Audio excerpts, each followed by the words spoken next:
না মানে আমাদের সমস্যাটা হয়েছে কি, আপনারা চান যে আমরা সবসময় আপনাদের কার্যক্রম মনিটরিং করি, কিন্তু সরকারের পক্ষে সবসময় আপনার পিছনে এরকম ভাবে লেগে থাকা তো সম্ভব নয়। আপনার দায়িত্ব আছে না? আপনি কি এই দেশের নাগরিক না অন্য দেশে? তাহলে আপনার তো কিছু দায়িত্ব কর্তব্য রয়েছে, তাই না?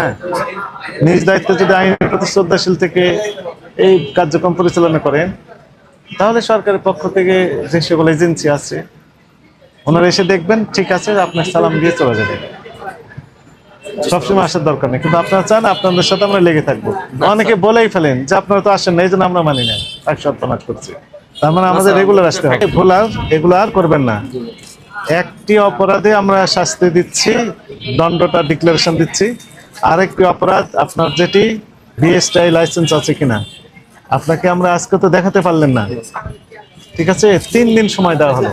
আর যদি না পারেন তবুও উপস্থিত হয়ে জানাবেন যে লাইসেন্স নেই, তাহলে ওই ধারার অপরাধ আমরা তখন ডিক্লারেশন দিব আসলে কি পরিমাণ দণ্ড হবে না মাপ পাবেন। আর এখন যে অপরাধ করছেন আপনাকে সতর্কতামূলকভাবে 30,000 টাকা জরিমানা আরোপ করা হবে।